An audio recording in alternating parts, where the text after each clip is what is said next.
विदर्भ और महाराष्ट्र के उद्योगों का कैसे हो उत्थान? उत्पादकों उद्योजकों को किन सरकारी सहयोग की है अपेक्षा? नीतियों में किस बदलाव की है जरूरत? टैक्स और सुविधाओं का कैसा हो तालमेल? बाजारों की स्थिति हो या जिलों की उत्पादक विशेषता, सफल जीवन के अनुभव का सार करेगा सरकार, किसान और उत्पादक सभी को निहाल। आओ देखें उद्योग की बात रूंगटा जी के साथ। न्यूज फर्स्ट चैनल पर नमस्कार। 2025 वर्ष बहुत अनुभूति और बहुत सारी ऐसी घटनाएं हुई जिसके अंतर्गत बीत गया। अब नए वर्ष के 2026 के लिए आपको शुभकामनाएं। यह वर्ष हम चाहते हैं कि विदर्भ महाराष्ट्र प्रगति करे, साथ ही साथ हमारा देश भी प्रगति करे और अंतर्राष्ट्रीय स्तर पर जिस तरह का आज हमने कीर्तिमान स्थापित किया है वह कीर्तिमान हम स्थापित करते रहें। हमने विदर्भ में इन 75 वर्षों में जो कुछ नहीं पाया, इन वर्षों में बहुत कुछ पाया है। आज गढ़चिरौली चंद्रपुर बहुत स्मृति के साथ आगे बढ़ रहे हैं और गढ़चिरौली भारत का सबसे बड़ा स्टील हब बनने जा रहा है। उसी तरह चंद्रपुर में भी स्टील हब तो हो ही रहा है, साथ साथ गोल्ड क्लासिफिकेशन का बहुत बड़ा सेंटर बनने जा रहा है। ये एक हमारे लिए बहुत बड़ी उपलब्धि होगी कि नई तकनीकी के साथ कोयले का उपयोग होगा और अनेक प्रोजेक्ट अभी गोल्ड क्लासिफिकेशन के यहाँ पर आ रहे हैं। हमने एक दूसरे तरफ ध्यान दिया है। हमारे यहाँ के पूर्व पालक मंत्री श्री सुधीर मुनगंटीवार प्रयास कर रहे हैं कि IIT माइनिंग चंद्रपुर में शुरू की जाए और इसके लिए वे प्रयासरत हैं। हम चाहते हैं कि हमारा विदर्भ आज सुफलाम सुजलाम हो। यहाँ पर हमारे पास सभी तरह की सुविधाएं उपलब्ध है। प्रकृति ने बहुत भर भर के विदर्भ को दिया है। उम्मीद है कि जिस तरह से हमने सोचा है कि विदर्भ एक अपनी शक्ति के साथ 2026 में पूरे भारत में अपना स्थान बनाएगा। आज हमारे पास बहुमूल्य खदानें हैं, बहुमूल्य मिनरल्स है, जिसकी बदौलत कई सीमेंट प्लांट आ रहे हैं, कई कोल गैसिफिकेशन प्लांट आ रहे हैं, कई कोयले की खदानें आ रही है। साथ में साथ यहाँ पर लाइन से स्टील के बड़े बड़े प्लांट आ रहे हैं। गढ़चिरौली में पिछले सप्ताह ही हमारे मुख्यमंत्री श्री देवेंद्र जी फडणवीस, आशीष जायसवाल जी ने गढ़चिरौली में मीटिंग ली और वहाँ पर लॉयड मेटल ने 25 करोड़ फंड के साथ वहाँ के लोगों को तकनीकी विकास के साथ शिक्षण क्षेत्र में एक बुनियादी यूनिवर्सिटी देने का संकल्प गोंडवाना यूनिवर्सिटी के साथ लिया है। इस तरह के नए नए आयाम होते जा रहे हैं। Skill development institute IIM Nagpur के साथ आ रहा है और इस तरह से यहाँ पर जिस तरह का स्किल चाहिए वह स्किल हमें उपलब्ध होना शुरू हो जाएगा। अब कहा जाए तो विदर्भ एक शक्ति के साथ जिस तरह कहा गया है वह हमारा प्रदेश होते जा रहा है।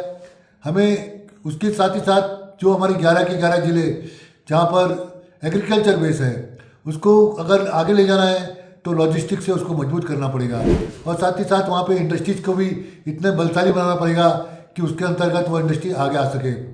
आज जिस तरह से कहा गया 31 दिसंबर को भारत शासन ने बहुत प्रतिष्ठित इंडस्ट्रियल पॉलिसी लागू कर दी गई है और उसमें बहुत सारे सेक्टर्स को इंक्लूड किया गया है। उसमें MSP भी सबसे ज़्यादा फोकस किया गया है। लेकिन मैं CM और हमारे उद्योग मंत्री से कहना चाहूँगा कि पॉलिसी तभी साकार होगी जब बिजली की दरें कम हो। आज बिजली की दरें इतनी बढ़ गई है कि यहाँ के उद्योग आगे नहीं आ पा रहे। विदर्भ के उद्योग नहीं, पश्चिम महाराष्ट्र में जिससे फाउंड्री उद्योग है, टेक्सटाइल उद्योग है, वह उभर कर नहीं आ पा रहे। उनके धीरे धीरे सिकनेस बढ़ती जा रही है। एक तरफ सरकार रिहेबिलिटेशन रिवाइवल इंडस्ट्रीज की MSP में पॉलिसी ला रही है तो कहीं यह पॉलिसी उन पर लागू नहीं की जाए, क्योंकि बिजली की दर अगर उसमें कमी नहीं की गई इन 2 महीनों के अंतर्गत तो बिजली के इस दरों के आगे पूरे के पूरे सूक्ष्म लघु मध्यम श्रेणी के उद्योगों को बहुत सी यातनाएं झेलनी पड़ेगी। अपने बाकी के स्टेट के सामने वे प्रतिस्पर्धा में नहीं आगे आ पाएंगे। विदर्भ को आगे ले जाने के लिए हमारे देश के कर्णधार जो विदर्भ की शान है, विदर्भ के जिन्हें हम अपना लीडर मानते हैं, श्री नितिन जी गडकरी, एडवांटेज विदर्भ 2026 6 फरवरी से लेके 8 फरवरी तक नागपुर में करने जा रहे हैं। यह उनका प्रयोग काफ़ी सफलतापूर्वक विदर्भ को आगे ले जाने के लिए एक गाइडलाइन देता है और निस्संदेह हमारे विदर्भ के उद्योग उसमें आगे आते जा रहे हैं। इस तरह से हम बात करें हमारे हर्ष अजय मित्तल, जिनका एक IPO अगले साल आने की पूरी संभावनाएं हैं, और सर्विस सेक्टर और उसमें जो उन्होंने ये IPO ला रहे हैं, इस तरह के एक युवा होते हुए कई IPO विदर्भ के लोग ला सकते हैं। हम विदर्भ के लोग चाहते हैं कि विदर्भ के लोग 2026 में कम से कम 50 IPO बाजार में लाए, जिससे ये पता चल सके कि विदर्भ की ताकत बहुत बड़ी है, विदर्भ में बहुत अपॉर्चुनिटी है और विदर्भ बहुत आगे जा सकता है। उसी तरह से निकेश गुप्ता जी अकोला में वीटेक्स करके वहाँ पर 2 जनवरी से अपना एक बहुत बड़ी एग्जीबिशन कर रहे हैं। व्यापार, उद्योग, कृषि, इसमें सबका समागम है और ये एक बहुत अच्छा हमारे अमरावती रीजन में वहाँ के उद्योगों को आगे ले जाने के लिए सहायक बन सकता है। अकोला में फ्लाइंग क्लब भी वहाँ के विमानतल पर बनाया जा रहा है। तो निस्संदेह ये बहुत बड़ा अच्छा प्रयास हो रहा है। जिस तरह से हमने कहा कि 2025 में बहुत सारे अनुभव विदर्भ को आए। 5 महीने तक बरसात चली, किसानों को फसलों में बहुत नुकसान हुआ और सरकार ने भी कुछ मुआवजा देने की सोची है। हम चाहते हैं कि सरकार किसानों को मजबूत बनाए। आज यहाँ का किसान बहुत कमज़ोर है, उसके खेती में कुछ भी इनकम नहीं है, सिर्फ एक खेती लेता है, वो कर्जे में डूबा रहता है। अभी भंडारा के एक युवक ने जो सीटल यूनिवर्सिटी अमेरिका से स्नातक होकर वहाँ पर गन्ने में ऐसी पैदावार की कि 22 फुट का गन्ना, उसके अंदर उसकी यील्ड इतनी अच्छी आ रही है कि वहाँ का किसान मजबूत आ रहा है। पश्चिम महाराष्ट्र में शरद पवार ने खुद उसकी पीठ थपथपाई है और उसके लिए हमारे अंतर्राष्ट्रीय स्तर पर भी कई जो जैसे मस्क है उसने भी उसकी बहुत सराहना की है, माइक्रोसॉफ्ट ने भी बहुत सराहना की है। ऐसे लोग अगर इस तरह की तकनीक यहाँ पर लाते हैं, AI से ड्रिवन टेक्नोलॉजी उन्होंने शुगर इंडस्ट्री में उतारी है और उन्होंने वहाँ की नौकरी की परवाह न करते हुए आज यहाँ पर आए हैं। तो हम ऐसे मिश्रा जैसे जो व्यक्ति हैं जो इस तरह का आयाम विदर्भ को दे सकते हैं, निस्संदेह विदर्भ को आगे ले जाने में सक्षम है।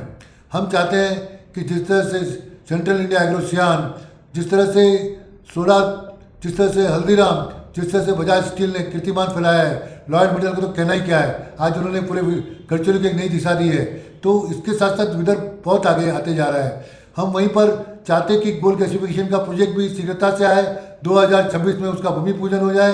जो हमारे 4 प्रोजेक्ट गोल्ड गैसिफिकेशन के आ रहे हैं और उसके बाद कई प्रोजेक्ट आने वाले हैं, तो उनके लिए ज़रूरी है कि ये प्रोजेक्ट सरकार ने जो उनको सुविधाएं चाहिए तत्परता से देनी चाहिए। महाराष्ट्र शासन ने कुछ मंत्रालय नागपुर में लाना चाहिए, उसमें प्रमुख है उद्योग मंत्रालय, माइनिंग डिपार्टमेंट। अगर इस तरह के 2 उद्योग से संबंधित ये डिपार्टमेंट नागपुर में आते हैं तो सुगमता से ज़मीन भी उपलब्ध होगी। जो आज हमारे स्टील हब में बड़ी बड़ी इंडस्ट्री जाने को थी, इसमें JSW, पगरिया जगह उद्योग, आर्सेलर मित्तल, लॉयड मेटल के बड़े प्रकल्प इसमें आना चाहते हैं। तो ये ज़मीन अगर तत्परता से आती है तो ये प्रोजेक्ट शीघ्रता से आ सकते हैं। हम मानते हैं मुंबई में बहुत सारे काम वहाँ पर होते हैं, लेकिन तत्परता के लिए नागपुर में आना बहुत ज़रूरी है। इसके लिए हमारे CM साहब भी जो कई मीटिंगें स्थगित कर देते हैं उनके समय अभाव के कारण, अगर CM साहब समय उस अधिकारियों के साथ यहाँ पर आकर नागपुर में देने लगेंगे तो विदर्भ का विकास बहुत आगे दिखेगा। हम चाहते हैं कि विदर्भ आगे आए और उसके लिए ज़रूरी है कि जो हमारे मिनरल्स है, जो हमारा टूरिज्म सेंटर है, जो हमारा बेस्ड एग्रीकल्चर है, फॉरेस्ट है, उसका सही तरीके से उपयोग होता है। हम विदर्भ में पश्चिम महाराष्ट्र को अच्छे से अच्छी टक्कर देके वहाँ के युवकों को विदर्भ में आकर्षित कर सकते हैं। यह हमारी विदर्भ की ताकत है, इसको आगे लाना चाहिए। हम इस चैनल के द्वारा हम चाहते हैं कि आप लोग इस चैनल को सभी लोगों को दिखाएं, जिससे विदर्भ मजबूती के साथ आगे आ सकता है। हम यही चाहते हैं, हम आपसे बाकी कुछ नहीं मांगते। हम चाहते हैं कि हमारी आवाज़ को बुलंद करें, विदर्भ को आगे लेके जाएं और विदर्भ में एक अच्छा काम हो सकता है। उसी तरह से पिछले सप्ताह MIDC चंद्रपुर द्वारा भी अपने उद्योजकों का स्टेज उतारने के लिए आज जो एक कार्यक्रम 3 जनवरी को किया जा रहा है, म्यूजिक कंसर्न, एक बहुत ही उम्दा कार्यक्रम है। इसके अंतर्गत अधिकारी और उद्योजक इसमें अपना गाना प्रस्तुत करेंगे। हम इस गाने से ये कहना चाहते हैं कि हम तरक्की की ओर जाना चाहते हैं, हम तनाव की ओर नहीं। हम चाहते हैं कि आप और हम मिलकर विदर्भ का विकास कर सकें। और जो नई इंडस्ट्रियल पॉलिसी आई है, निश्चित उसके बारे में हम चर्चा करेंगे, विस्तृत चर्चा करेंगे, क्योंकि ये पॉलिसी हमें आज ही मिली है, 31 तारीख को मिली है। और यह पॉलिसी किस तरह से हमारे लिए लाभदायक हो सकती है, इसके बारे में जो चर्चा हम आप करके बताएंगे। इसके साथ साथ हम चाहते हैं कि आने वाला वर्ष 2026 आपके लिए बहुत ही कामनामय, समृद्धिशाली, विदर्भ को आगे ले जाने वाला और हम सबको आगे ले जाना और बने और विदर्भ महाराष्ट्र में सबसे अच्छा एक प्रदेश बनकर उभर कर आपके सामने आए। एक महाराष्ट्र की ताकत के साथ 1 ट्रिलियन इकोनॉमी में विदर्भ की हिस्सेदारी 50% से ज़्यादा हो। नमस्कार। अगर आप ये वीडियो YouTube पर देख रहे हैं तो हमारे चैनल को सब्सक्राइब कर बेल आइकन दबाएं।